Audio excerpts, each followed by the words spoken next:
Welcome to Smash Fiction, the podcast where we pit two or more nerd icons against one another in a battle of strength, or wits, or theme songs with really long opening narration segments that start to get old after a while, and argue with each other about who would win.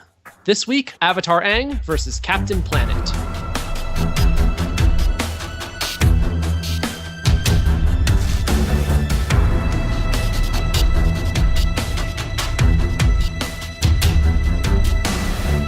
Our world is in peril. Gaia, the spirit of the Earth, has summoned her 5 protégés, the Planeteers, to Hope Island to tell them about a new threat to planet Earth unlike any they have faced before. A strange interdimensional rift has opened in the skies above Yellowstone National Park, and something in the vicinity of that rift seems to be somehow competing with her own dominion over the elemental forces of the planet. Someone or something is absorbing into itself these elemental energies, and Gaia explains that if the Planeteers don't act soon, their powers may vanish forever, and Earth will have no one to protect it from the surprisingly large number of well-funded pollution-themed terrorists that seem to be constantly threatening it.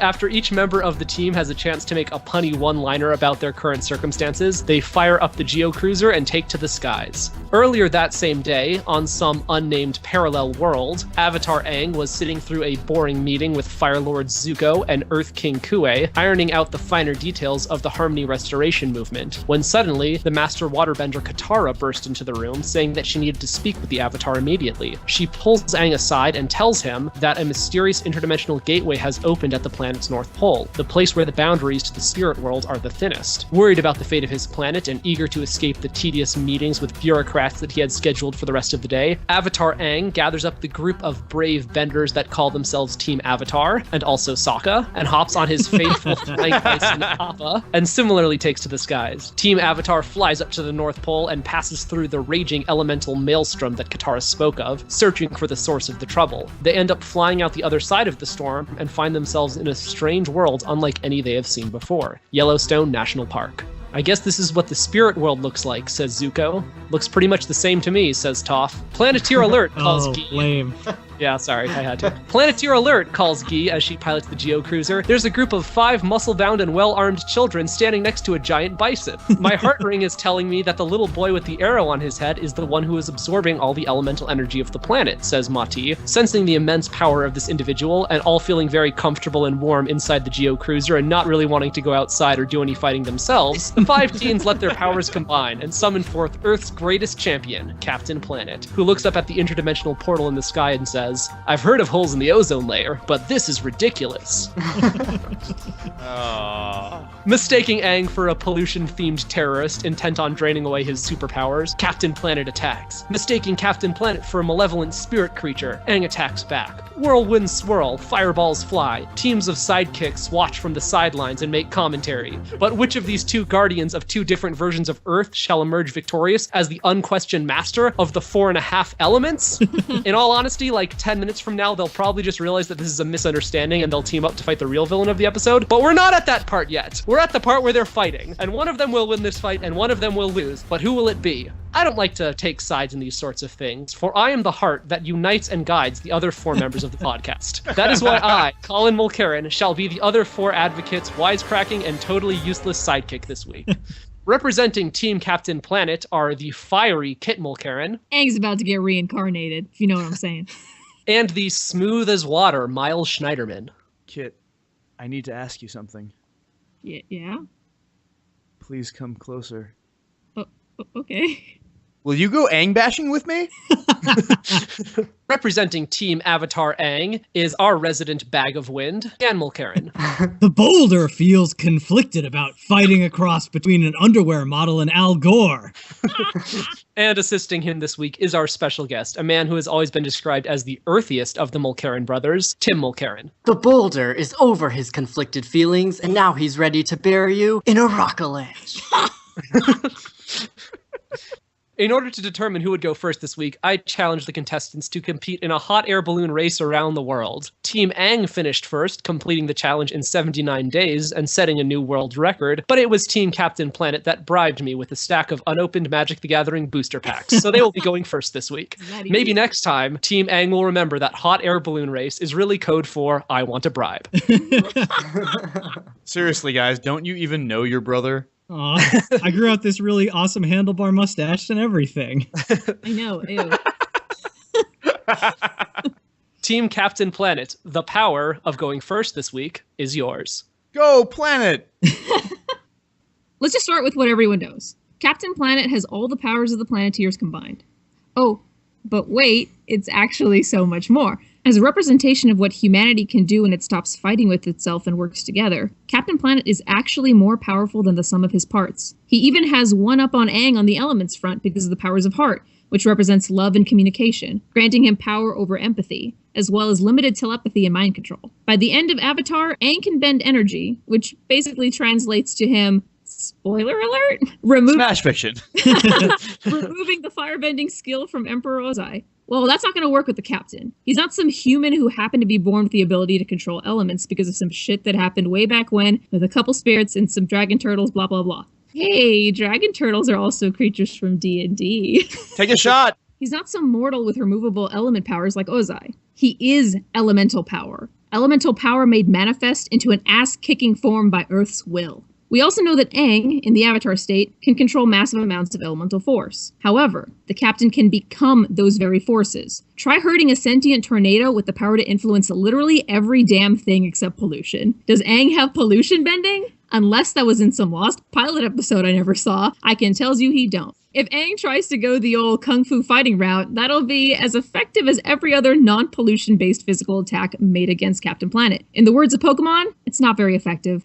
In the very first episode of Captain Planet, the drill of Greedley's machine simply bounces off his chest. This is a drill designed to carve through rock. And the captain's also agile enough to dodge tank fire, for example. And if that wasn't enough, he can turn into a beam of blue light and go zip-zapping all over the place. That's practically teleportation. Even in the Avatar state, Aang will be flailing like a Magikarp. You just can't kick a storm, at least not with any amount of efficacy. The spirit of the previous Avatar, Roku, warned Aang that if an Avatar is killed while in the Avatar state, the reincarnation cycle will end. This warning in itself implies that the Avatar state is not unbeatable. I'm sorry, y'all, I really do love Avatar The Last Airbender, but Aang's about to get his ass beat by all the colors of the wind. Can you kick ass with all the colors of the wind? Is Captain Planet singing this to him now? Yeah, why not? Okay, so Kit mentioned the heart power, so let's talk a little bit more about the heart power, because while it's often one of the most derided abilities featured on Captain Planet, it's actually one of the strongest, if not the strongest, power at the captain's command. So in the show, Mati uses it primarily to facilitate communication and talk to animals, but there is a hint of what heart can actually do in the episode 2 Futures. This is the one where Wheeler goes back in time and convinces his past self not to accept the fire ring because he's a total douchebag, and then travels to a future that has been drastically changed. In South America, he encounters a homeless Mati who asks a passing businessman for spare change, only to be viciously rebuffed. Using his ring, Mati convinces the man to change his mind, giving the coins he receives to a homeless mother nearby. And in the Captain Planet comics, yes, they're comics. We're going there now. We're there ever. Yeah, we're already there. I owned greater than 0 Captain Planet comics at one point in my life. Most notably the story The Power of Heart. The Power of Heart! This kind of use of the heart power is far more prominent. Mati is shown reading and influencing the minds of others more regularly. He also uses his power to calm down his enemies to the extent that they fall unconscious, and he commands an army of wild animals to attack his enemies. Now, Aang is a natural pacifist who doesn't enjoy fighting and is already incredibly susceptible to the subtler uses of heart. 5 minutes against Captain Planet, and he's just gonna agree to leave Earth of his own volition. And if not, well, that's a real nice 6-legged flying buffalo you got there, Aang. Now it's my best friend. Oh, that made me sad.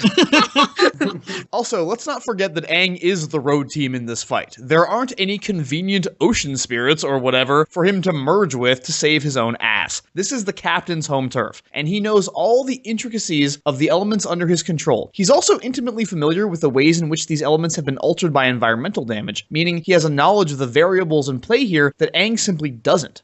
But more than that, Elemental powers aside, Captain Planet's real power is to basically win every fight he's in that doesn't involve toxic waste. Sometimes he's super strong, sometimes he can fly, sometimes he can teleport, maybe sometimes he grows Wolverine claws made of environmental awareness that he uses to stab people in the eyes to make them cut up their plastic six-pack holders. We don't know he can do that, but that's probably just because they never got around to producing that episode. Captain Planet has never, ever lost. And if you want a reason for that, Google Deus Ex Machina. Now compare this to Aang, who has not only lost fights before, but was totally fucked up to the point of near death, if not total death, while in the Avatar state when Azula blasted him in the back with a lightning bolt and severed the connection between the Avatar spirit and the Avatar world. Now, he was revived by Katara, but he was severely weakened and left unable to access the Avatar state. One damn lightning bolt did that, y'all. Captain Planet can literally transform into a thunderstorm. Meanwhile, even if Aang does somehow manage to get his hands on, I don't know, smog or nuclear power, all Captain Planet has to do is recharge in the sun for a minute or two to get that little chest plate of his glowing again, Iron Man style, and he's fine. The toxins leave his body, and he's ready to fight for the ozone layer again. Aang, you might be able to manipulate the forces of nature, but you sure as hell can't beat them in a fist fight. Get the fuck off our planet so we can go back to trying to find some way to save it. Okay. Planet rest, go planet, fucking fight for the Earth, cut up your plastic shit. And also use low-watt light bulbs and turn off appliances when you're not in the room. I just want a poster of a really stern-looking Miles that just says, cut up your plastic shit at the bottom. I'm picturing Miles in this case will have blue skin and green hair as well. All right, very strong opening arguments from Team Captain Planet, but now Aang is the last Airbender, so it's only fitting that Team Aang is the last team to go this week out of 2. Team Avatar? Sorry to say it, guys, but Captain Planet definitely has this one. I mean, how can Aang even compete? The dude is bald as a cue ball, whereas the good captain's elegant mullet inspires equal parts admiration and terror in all the... Hang on. Oh, this isn't a battle of hair length. Oh, it's a straight-up fight. Oh, then Captain Planet is boned beyond belief. See, Aang is the latest incarnation of the Avatar, the living bridge between the mortal and spirit worlds, an infinite and immortal soul who possesses power over the elements themselves. But Aang was a badass even without being the Avatar. By the age of 10, he had eclipsed the airbending abilities of his teachers, and while still a child, he developed a completely new airbending technique, leading to him becoming one of the youngest airbending masters in history. Those arrow tattoos he has? Yeah, those are the marks of a master. Now, Aang has learned to fight from many different masters, and each one taught a different style of both martial arts and bending. He knows the quick and acrobatic style of airbenders, the smooth and flowing style of waterbenders, the solid and patient style of earthbenders, and the vicious and brutal style of firebenders. Now, this gives Aang a unique ability to take on any opponent with no trouble. There's one scene in the Avatar comic where a group of Fire Nation soldiers... Comics again, you guys. Dude, listen. I'm on a roll here. So in this comic, yes, comic, a group of Fire Nation soldiers corner Aang and unleash wave after wave of fire at him. Aang manages to avoid every single attack while never resorting to his elemental powers and ends up with only slightly singed clothes. Captain Planet may be strong, but he still has to hit Aang, and the good captain has never shown himself to be a particularly skilled fighter. But of course, Aang's styles come with more than just flashy martial arts moves. Aang is able to command the very elements: air, water, earth, and fire. Now, each combatant also has a 5th wildcard element that they can draw on. For Captain Planet, that's heart, which was intended to be a metaphor for the willingness to help the environment, but presumably heart sounded better in the lineup than earth, fire, wind, water, giving a shit. I would have actually really preferred that. Yeah, I would prefer that too. For Aang, his 5th element is neither heart nor Mila Jovovich, but energy. Oh. With energy bending, Aang can manipulate lines of chi and life force itself. When he uses it, as the esteemed opposition pointed out, he's able to cut off Fire Lord Ozai's ability to firebend, which leaves him completely powerless. It's not inconceivable that he could cut off Captain Planet's connection to the Earth itself, leaving him powerless and maybe even dissipating him altogether. What's really impressive about Aang is when he enters the Avatar state. You want to talk about having a bunch of elemental powers combined and magnified? Look no further. He can't control when he enters into the Avatar state for most of the series, but by the end of Season 3, he's managed to unlock all of his chakras and can now enter into this state willingly. Remember, in this state, he was able to completely and single-handedly rout the Fire Nation Navy when they attacked the Water Tribe. He wiped out a group of sand sailors when they captured his flying bison Appa. There is no foe seen throughout the entirety of the series that can even think about standing up to Avatar Aang. When he goes Avatar, it's game over. On the surface, these two may seem to be similar. They're two heroes with element-based powers. But let's look a bit closer at who these characters are and what they do. Captain Planet is the embodiment of the elements, an elemental in D&D terms. He may take a shot, but feel bad about it. This is 3 for me. Captain Planet may dress like a superhero, but at the end of the day, he's an elemental. Aang is a bender. He's able to control the elements, and by the end of Avatar, he's mastered all of the elements. And we've seen what masters of the elements are able to control in Avatar. Not just air, water, fire, and earth, but lightning, sand, crystal, metal, plants, even blood. Captain Planet may be made of elements, but Aang controls the elements. There is nothing that Captain Planet can do that Aang won't be able to redirect harmlessly. And it won't be long before he realizes that the material that makes up Captain Planet's body is itself within Aang's control. The show might as well be called Avatar: The Last Captain Planet Bender, because he's going to be using Captain Planet like a puppet. The good thing about this scenario where Aang has to face off against Captain Planet is that it is almost identical to what happens in the finale of Avatar: The Last Airbender. No, Aang doesn't have to square off against a sparkly bohemian 90s bro with an unfortunate green flat top / mullet combo. He actually has to go toe-to-toe with something much worse, a tyrannical dictator with an unimaginable control over the element of fire. The Avatar is basically a religious deity mixed with a superhero, but one who gets to live and walk amongst his subjects, kind of like Meryl Streep. The biggest challenge he faces throughout his stint as the world's peacekeeper is the threat of Fire Lord Ozai and the oppressive Fire Nation. Time and time again, the people he's closest to urge Aang to kill the Fire Lord, to end his reign once and for all. But Aang, who consistently proves that he's wiser and more powerful than his peers, chooses to make his own solution, one that was previously never an option. He consults an ancient power, a creature called a lion turtle, who teaches him to bend energy, effectively giving him the power to control the elemental manipulation abilities in other people. Aang uses this newfound power to strip Fire Lord Ozai of his abilities, effectively rendering him useless. Here, Aang demonstrates what is possibly his greatest strength. He is always able to analyze a situation, and if he thinks he's up against a threat he can't beat, he changes the parameters and makes the scenario play right into his greatest strengths. He knew that he wouldn't have the ruthlessness to kill the Fire Lord, and deep down, he knew that wouldn't be the right thing to do. So he carved his own path and figured out a way to effectively win without compromising his own values. And when Uncle Iroh is explaining the philosophies and strengths of the different types of bending to Zuko, he says that waterbenders specialize in letting their defense become their offense, turning the energy of their enemies against them. Since Aang demonstrates his own mastery of all 4 elements throughout the series, we know that Aang has mastered this tactic as well. So sure, you might be able to argue that Captain Planet is on paper stronger than Aang, but what Aang lacks in brute strength, he makes up for with strategy and wisdom. And even before Aang bent away Ozai's powers, he had no trouble holding off the most powerful firebender in the world, whose powers were greatly amplified by the power of Sozin's comet. If Aang wanted to kill him, he absolutely could have. But that's not what he does. He disarms, placates, and manipulates a situation so that everything plays out on his terms. And that's why Captain Planet, who's just a cheap, broed-up version of a Deus Ex Machina, has no chance. Hey, that was my joke. It's But you our joke pronounced it now. wrong, so I had to do it again.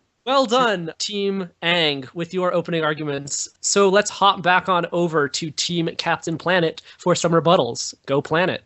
You called him an immortal soul? If he gets killed in the Avatar state, his soul dies too, or like whatever the hell happens that prevents people from reincarnating. I don't know, they're kind of foggy on that. But like, I would not call him... They're kind of foggy on lots of things. I wouldn't call him an immortal soul. In response to that, Kit, what I would say is the race from Highlander is called immortals. They can be killed, they just don't die unless they are killed. Okay, just... I mean, it fits the definition. He totally dies. His soul is immortal, though. Everyone's soul is immortal. Anyway. Okay, so he's... killed by one lightning bolt, dude. Okay, so you also said he's really good at dodging. Dodge a fucking hurricane. Next. Well, he's not going to dodge a hurricane. He's going to airbend it away from him. No, he won't, because the hurricane can control itself. Your argument that he can like control the whatever parts of Captain Planet doesn't make any sense, because Captain Planet can control the elements, so you would think he can control himself. you're basically doing a test of wills now.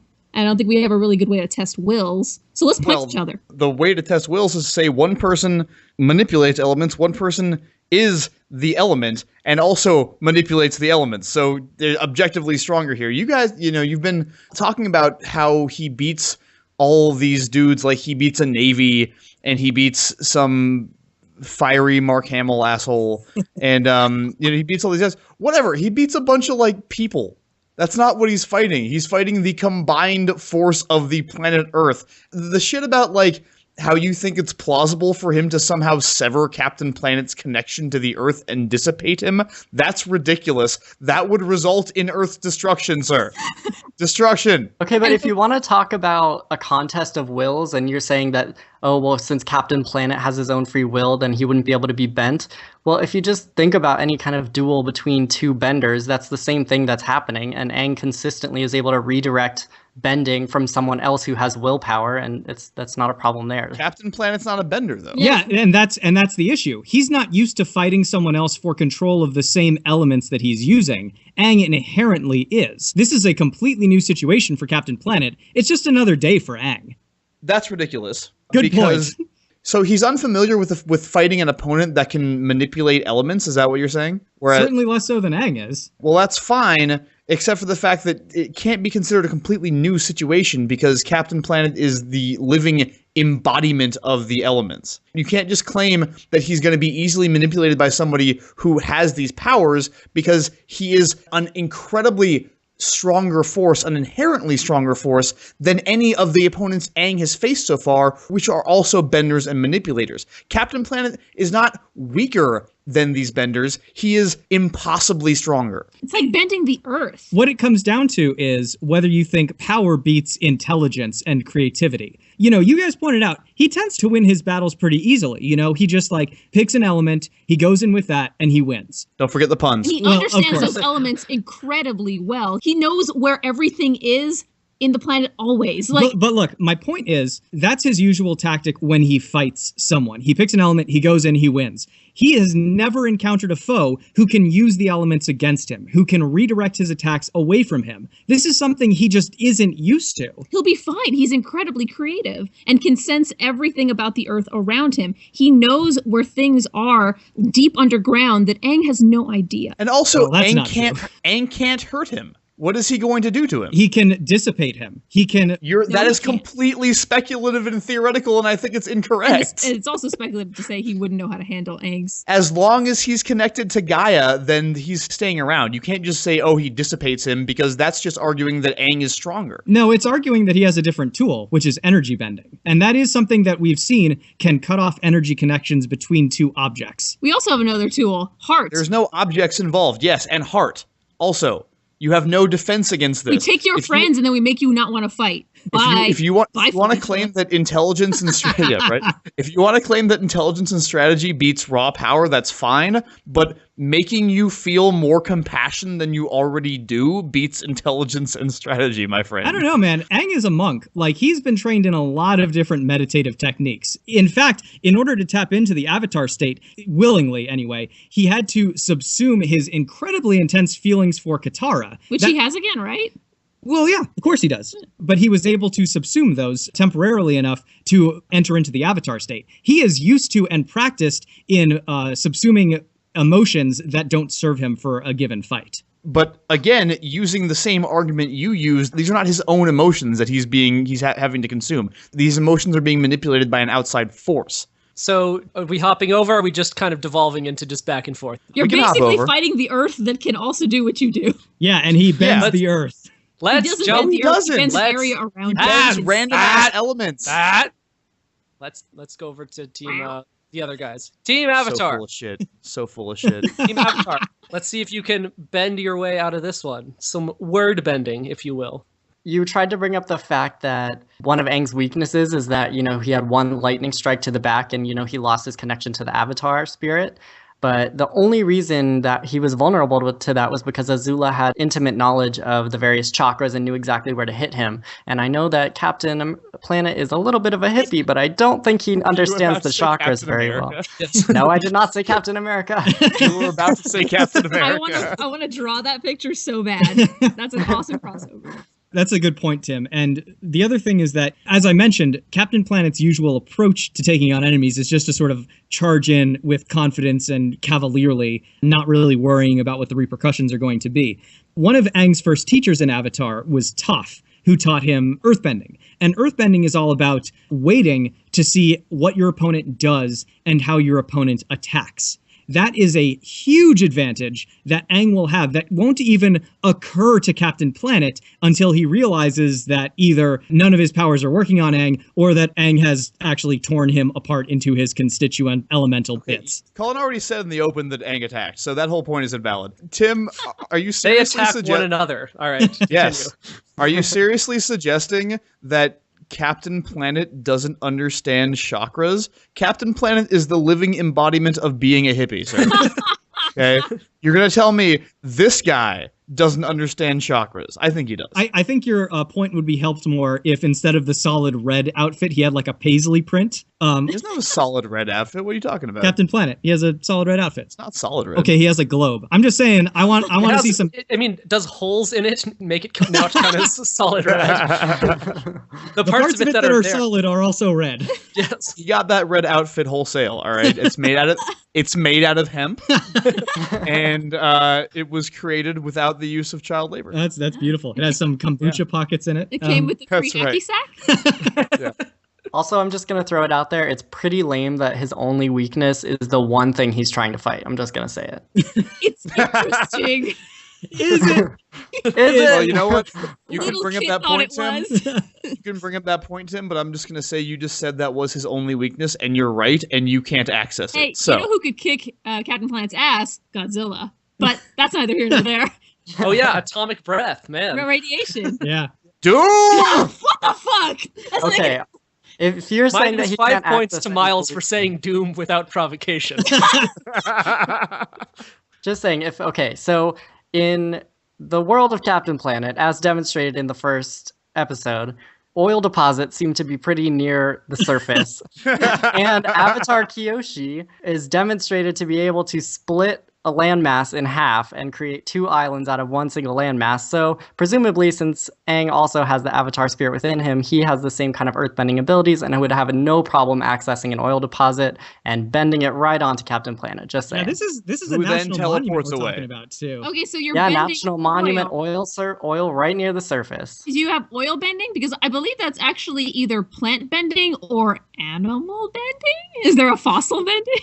Fossil but I mean, fuel either bending? way, it's bending he doesn't have. Well, it's water bending, No, and water that is bender. water It's actually content just oil. pressurized. It's pressurized fossilized plants and animals. Did you just claim that water and oil are the same thing? Because that's actually like heard that they I'm pretty don't sure mix. that's 5th grade science incorrect. No, what I Okay, was well, going then to say though is that a suitably experienced waterbender can bend plants, as we see in Avatar. I don't think it's that much of a stretch to say that Aang could bend the plant matter that's within the oil. He's never Well, shown either way- plants, is he? He's not, but I mean, he's the Avatar. He is the embodiment of, the elemental forces on his world. I'm sure that wouldn't be outside of his control given a moment of concentration. Oh, when he opens up doesn't the matter earth and starts because- polluting everything, you monster. And then That's Captain right. Planet will close it back up. All right. Get the fuck off the And planet. Captain Planet will use the power of heart to make him feel super bad about what he's just Yeah, done. you Okay. just killed a bunch of animals. And beyond that, beam of blue light, dodge the oil, and even if it hits him, sun rays recharge. How Okay, can Appa so let's- even look at you? Let's Game, This set, is match, turning into motherfucker. like rock, paper, Game, scissors. set, match. look at video games. All right, we've looked at TV shows, we've looked at comic God, books. do we have Let's to? look at video games. So, in the I hate 3 you so much. major Avatar video games, you can play as Aang, and you get to explore and use cool martial arts techniques and use the elements to take out enemies. It's basically just like in the TV show. Now, in the NES Captain Planet game, the title character flies very slowly and awkwardly through levels, Oh my has to God. fly right up to enemies and punch them precisely in their very small hitbox, and it usually takes a few Team times. Captain Planet, don't worry, I will be throwing all of this out. Please And- Thank you. And Thank you, can Judge. usually only use elemental powers when he gets the power-ups to do so, which are unpredictable and unreliable. And I say to you, Judge, if that is your real name. If we can't use spurious, off-the-wall arguments, then what are we even doing here? I rest my case. Clearly yelling, not talking. Sustained, Team Avatar. Less thinking, more yelling, ladies and gentlemen. Less thinking, more yelling. Okay, are we good? Any parting shots we want to get in here? Okay, so the fifth element may be heart, but the sixth element is lightning. You know what that means? It's time for the lightning round! Oh my god, This the was part lightning of round! fire. Is it okay, never mind. Did you even watch the show? Stop taking their side, Is this a kid. fire Stop storm? taking their side. So, that- as mentioned previously, after a few minutes of fighting, Captain Planet and Aang realize that they're not so different. They're both guardians of the Earth in their own way, but there's no time to start singing songs and braiding each other's hair, for the strange dimensional rift in the skies above begins to suck. A massive gravity well in the skies lifts up Aang and Captain Planet, and And if all they the end up in members Star of- Wars again, I'm gonna be just. Oh, hold on. Let me. I have to cross something out here. They're ending up in Spaceballs this time because that's the gigantic vacuum cleaner. Yeah. Suck. Suck. A massive gravity well in the skies above lifts Aang and Captain Planet and all the members of Team Avatar and all the Planeteers, and none of them are able to escape. When they awaken, they find themselves on a television set. Standing behind a podium on the left side of the stage are Captain Planet and the 5 Planeteers. Standing behind a podium on the right side of the stage are Aang and the other members of Team Avatar. What is happening? Standing in the center of the stage is a 10-foot tall man in a suit and tie with 3 heads. They are the heads of Richard Dawson, Louis Anderson, and Steve Harvey.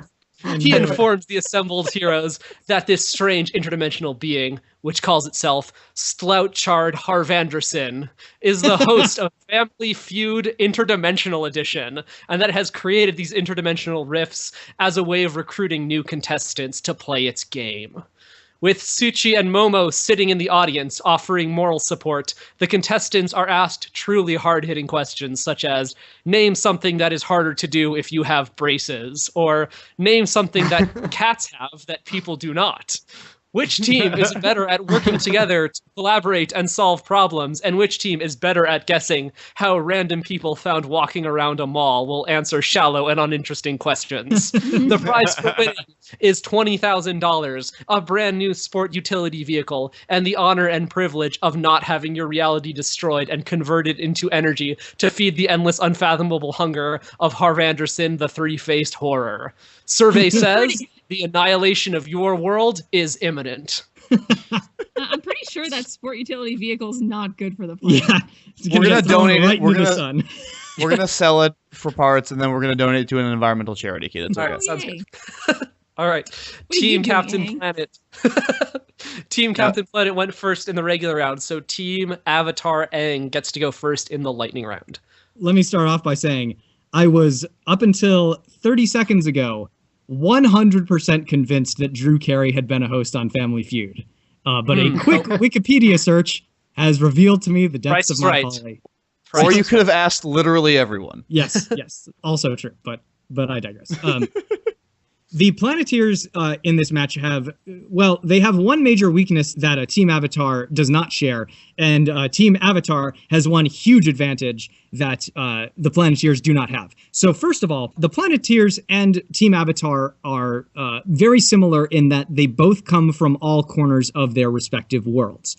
Unfortunately for the Planeteers, they are all a bunch of dirty liberal hippies. They are all super environmentally focused, and that gives them an extremely narrow worldview despite their otherwise worldliness.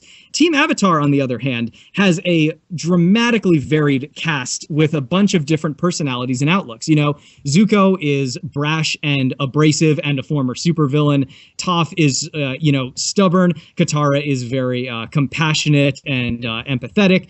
Sokka is Sokka. Also brash and abrasive, Well, and probably a supervillain someday. Sokka is awesome, and he also uses a boomerang. So game, set, match, as far as I'm concerned, straight off the bat. Aang is of So course. do all the lamest villains in every comic book. Anyway, continue. All of the boomerang-related questions that come up on the feud, he will have an edge on, I'm sure. Aang, of course, is optimistic and bright and cheerful while also being, wise beyond his years. their range of personalities and world experiences and points of view will allow them to empathize with the greater population, whereas Captain Planet and his group will be greatly limited by their own limited worldview. The other thing that I will say is They'll be limited by their limitations? Yes, they will be. They will be. You heard it. I said it. It's there.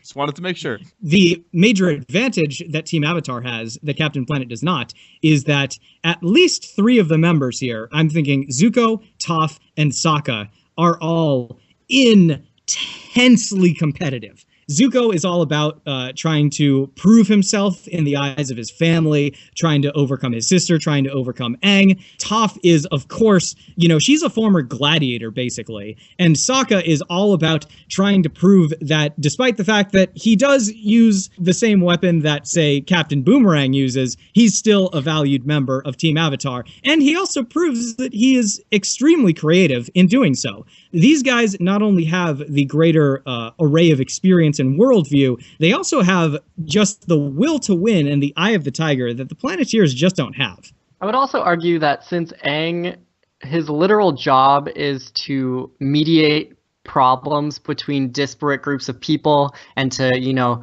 be amongst the people and understand where they're coming from and understand their worldviews, he's going to have no problem picking the number 1, 2, 3, 4, 5 answer on these Family Feud questions. Like, just nail them out one by one. Yeah, he can probably consult with past avatars on that and just get an accurate spread there. Yes, no, he can survey 100 people, the 100 previous avatars. And by an astonishing coincidence, all 100 of the people we surveyed were past avatars. All right. Well done, Team Avatar. Let's hop back on over to Team Captain Planet. It's your chance to steal the round away if you answer this next question correctly. Oh, boy. Okay, first of all, the Planeteers are the only ones who actually come from a world with Family Feud. And Wheeler's watching. Yeah, he's an American. They're the ones who watch those kinds of bullshit shows the most. We got this. I really don't believe that people from a totally different world will know, random, probably mostly American trivia. This is intergalactic Family Feud. I was going to say, it's interdimensional edition, so some of the questions may be from other worlds. You never know. They still won't know the rules. Good, well, that's true. The rules, the incredibly complex and arcane rules of Family Feud. Okay, please try to explain those to Sokka. I want to see somebody do that and have him get it. You guys talked about how the Planeteers all have the same worldview and because they're all dirty hippies, the same ideology. Bull fucking shit. We mentioned Wheeler earlier. You know how much Wheeler really gives a fuck about the environmental issues? I mean, he gives a fuck, but does he know about them? No. No, he always has everything explained to him. He comes from a completely different background with a completely different worldview. Same thing can be said of all the other ones. Linka is a Russian, I don't even know what she is. She's like a super spy? Yeah. I'm just assuming that because all blonde Russian women are super spies. But she definitely comes from the more the communist worldview. She's got a whole different perspective going on here. So that's completely untrue. The other thing about the Planeteers is that you talked a big game about how your guys are so uber competitive that they'll be driven to win. That's great. Our people are an actual team and they're friends and they like each other. So in this team game, I get the feeling that they'll do a slightly better job. Did you not see episode 5 where Linka and Wheeler were at each other's throats and it almost caused them to get killed by an avalanche? Dude, yeah, they got over that and they're dating now. So, Yeah, it was early on. That's cool. Also, I really do love the argument that you made about how Aang could he has a lot of experience with people, so he'd have a easy job guessing what the survey says. You know what Team Avatar doesn't have? You know what their limitation is, Dan? You know what they don't have? A mind reader who can, read the minds of the people being surveyed and determine what they said. And who has to point his hand and yell out "heart" in a loud, declamatory manner anytime he wants to do so. And would Machi know what he's doing? They'll think he's crazy. Would Machi cheat? That's not in his character. He is fighting to save his universe from extinction, sir. Suchi would never forgive him. He would totally cheat to save his universe from extinction. You know he would. I know. Integrity. So cheating is just using what you have. Yeah, that's right. Gavel sounds. Very well done with everyone so far and whatnot. I need to go slumber for 1,000 years, either in a polar ice cap or just on like a really nice bed, staring up at the ceiling in a pretty purple dress. I have not decided yet, but regardless. Definitely go with the dress. Yeah, Or go with do the dress. both. Oh yeah, that could work. Yeah. Hmm. Paint an arrow on my forehead first, and yeah. No, don't do that. All right.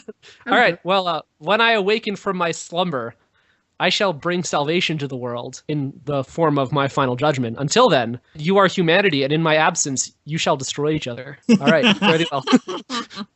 Can I just say that Linka and Wheeler do ultimately hook up, and I always wanted to see like a flash forward where they have a child named Winka. Oh, jeez. Okay, but also on the same topic, Linka has some of the best lines in that first episode. Oh, My God. favorite Yeah. is when she goes, saving planet is good thing, but we are but youths. Oh, man, she's so great. And then at the end, Wheeler's like bitching about why should we help the environment? This is stupid. And she goes, because we care, you sweet imperialist dog.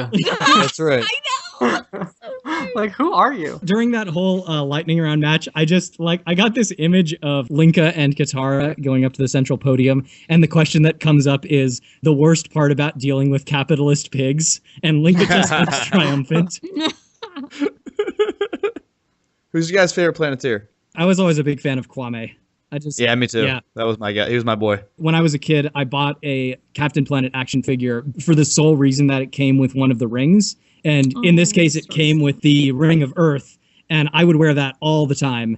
And one day I was running around in my backyard, and it flew off and hit the grass and disappeared from the face of the earth. It was very appropriate. Aw. It's returned to the earth. Yeah, it must have, because I combed every square inch of that lawn because I wanted it back so badly. And it was So gone. sad. It was gone. You were not worthy, Nope. apparently. The only episode, like, before I went back and rewatched a few of them, the only episode of Captain Planet that I remembered from my childhood with, like, any, like, strength was the one where Wheeler goes back and then forward in time. Oh, sure. And future Kwame was, like, I feel like that guy inspired my entire ideology. Really? Because he's all, like, militant and revolutionary, but still fighting for the trees and shit. Okay.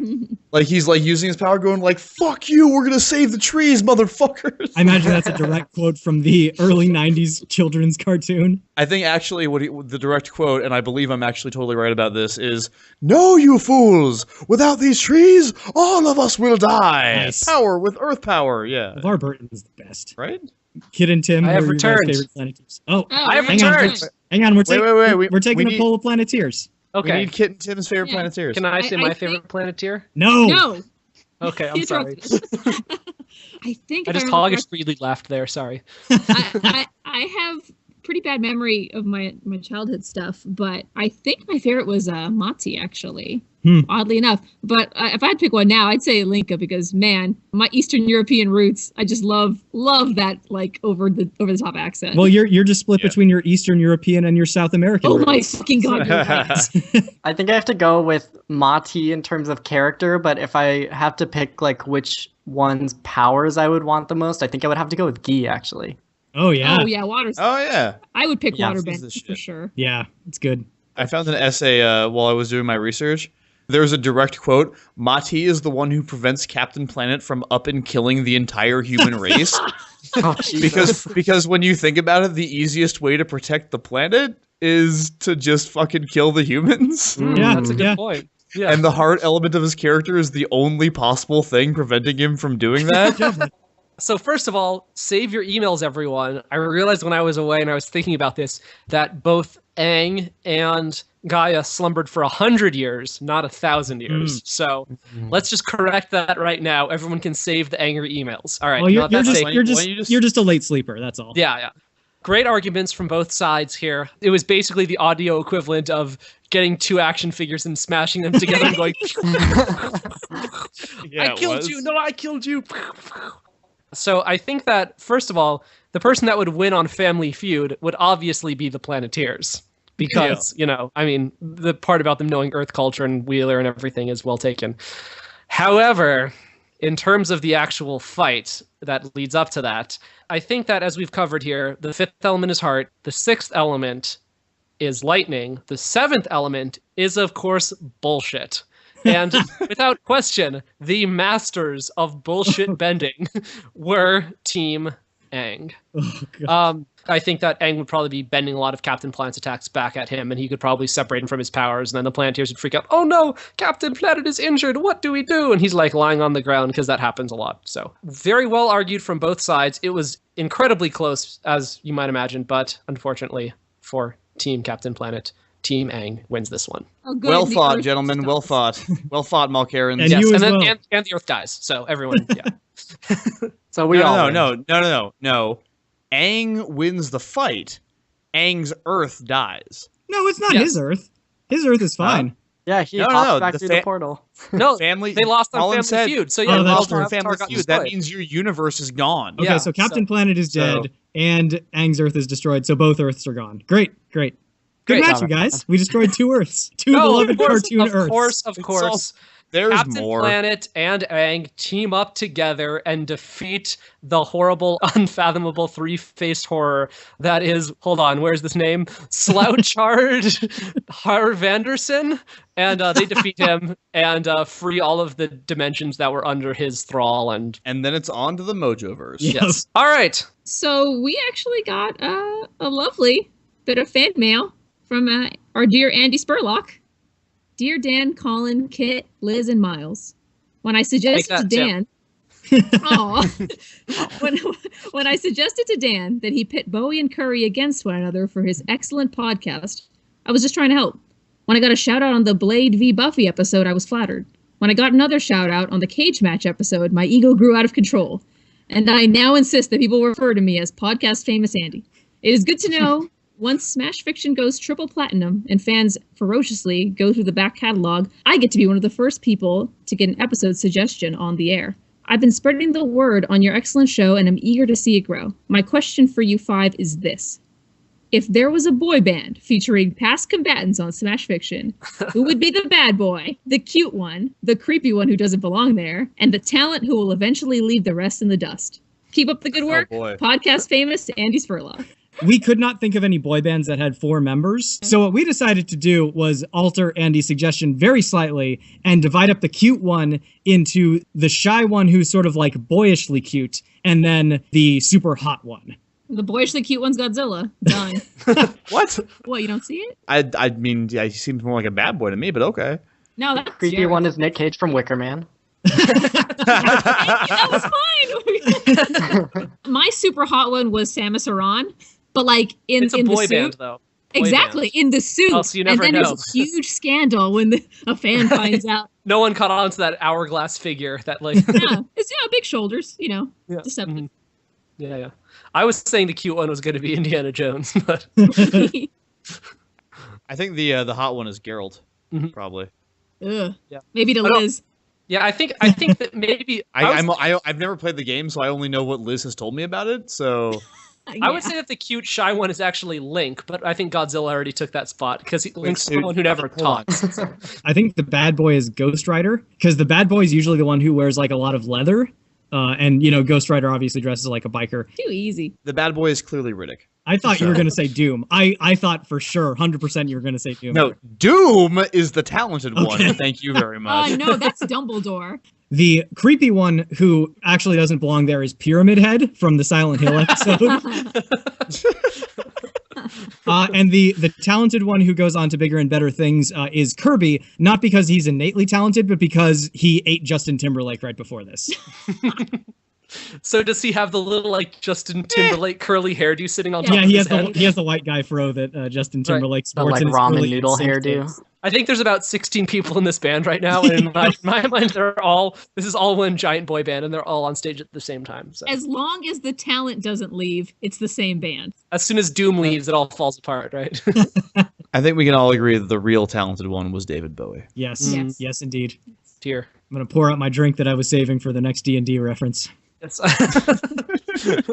Well, special thanks to Andy Spurlock for this awesome letter and his awesome episode suggestions.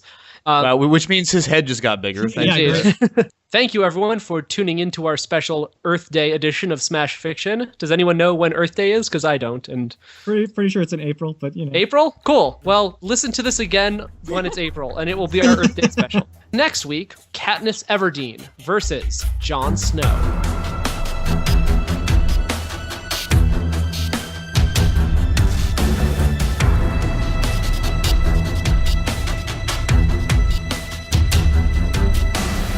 Smash Fiction is produced by Miles Schneiderman, with logo design by Colin Mulkerin. Special thanks to Kevin MacLeod for our theme song, which is called Hitman. You can find his work at www.incompetech.com. You can follow the Smash Fiction podcast on Twitter at SmashFicPodcast and search for us on Facebook and Tumblr. Subscribe on iTunes, and if you leave us a good review, we shall become more powerful than you can possibly imagine. If you have any suggestions, feedback, or other contributions, send them to us at smashfictionpodcast@gmail.com and help us continue the fight.